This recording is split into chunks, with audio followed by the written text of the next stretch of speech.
Est-ce la fin de Patrick Drahi? En tous les cas, ça n'arrête pas de chuter et encore ces dernières heures. Depuis début novembre, le cours de bourse d'Altis, la maison mère de SFR, a perdu la moitié de sa valeur, les 2/3 depuis juin. Des clients qui désertent SFR, la marque star du groupe, des contenus qui ne sont pas à la hauteur des attentes et des rivaux qui sont en embuscade. La dette est de 51 milliards d'euros. C'est autant qu'un petit pays européen. Bonjour Elsa Bombaron. Bonjour Vincent. Vous suivez les télécoms au service tech du Figaro Économie et vous signez surtout ce livre, Patrick Drahi, l'ogre des networks. C'est aux éditions de l'Archipel. C'est la première biographie de Patrick Drahi. Vous racontez très bien dans le Figaro et dans votre livre l'ascension de Patrick Drahi. Au regard de votre enquête, on regarde ce que vous savez, on regarde des infos que vous avez eues ces dernières heures.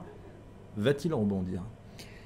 Alors, j'ai cassé ma boule de cristal, mais j'aurais envie de vous répondre oui, parce que c'est un homme qui a déjà connu des situations compliquées et qui a de la ressource. Alors, il a de la ressource et il a aussi 60% de son entreprise qui est entre ses mains. C'est-à-dire que c'est à la fois un fondateur, un patron de groupe, mais aussi l'actionnaire principal, ce qui fait que ça le met relativement à l'abri des raids hostiles, parce qu'il faudrait qu'il soit d'accord avec lui-même pour vendre la totalité de son groupe, pour être rachetable ou opéable, ou se faire imposer une volonté quelconque, par exemple de dépecer le groupe par un groupe d'actionnaires. Or, comme l'actionnaire principal, c'est lui, ça lui permet de voir dans la durée. Alors, ce sont les atouts, et c'est ce qui fait, entre parenthèses d'ailleurs, la différence avec quelqu'un avec qui on le compare beaucoup. Avec Jean-Marie Messier. Voilà, qui avait été en son temps un grand tycoon qui avait présidé la concentration de nombreux médias avec la création de Vivendi, et puis qui avait été obligé de démissionner, et puis le groupe ensuite a été dépecé. Comment il y a des points communs entre Messier et Drahi. Un des points communs, c'est SFR, puisque SFR était dans Vivendi sous Messier, que Drahi a racheté SFR à Vivendi. Bon, Messier était parti depuis longtemps de la tête de Vivendi à l'époque. Et la dette, puisqu'on parlait de 51 milliards de dettes. Donc la fragilité de la question, c'est est-ce qu'il va pouvoir rembourser cette dette sans être obligé de se séparer d'actifs, sans être obligé de vendre des sociétés? Pour le moment, la réponse est non, puisqu'il a déjà dit qu'il allait vendre une partie de ses actifs. Pour le moment, ce n'est pas quelque chose de très glamour. Il vendrait les pylônes, c'est-à-dire ces grosses antennes qu'on voit parfois sur lesquelles sont posés les appareils qui permettent d'avoir un réseau mobile. Donc ça serait un bout qui serait en vente, qui pourrait lui permettre de rembourser un peu plus vite une partie de cette dette.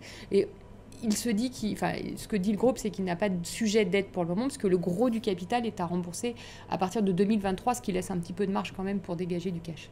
S'il vend ses pylônes, ça lui suffit pour rebondir? Non, ça ne suffit pas du tout. Il faudra le deuxième bout de l'équation, qui est que les clients reviennent chez SFR, donc qu'ils trouvent un service satisfaisant. Donc ça, Patrick Drahi a fait un gros mea culpa il y a un peu plus d'une semaine maintenant, en disant on ne s'est pas assez bien occupé de nos clients, le service client n'était pas au rendez-vous, on n'a pas su répondre à tous leurs petits problèmes. Peut-être qu'ils ont traité ça un petit peu de haut, comme moi, une box qui ne marche pas, c'est pas grave. Quand c'est votre box qui ne marche pas, que vous payez 45 € par mois, vous avez envie que ça fonctionne assez logiquement.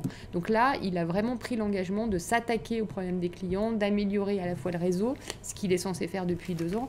Donc, mais maintenant, le temps que ça fasse ses preuves, il va falloir plusieurs mois quand même.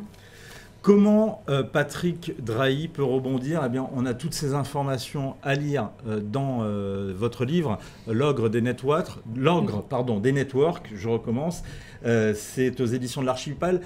On a des réponses parce qu'il a déjà chuté et il a déjà rebondi.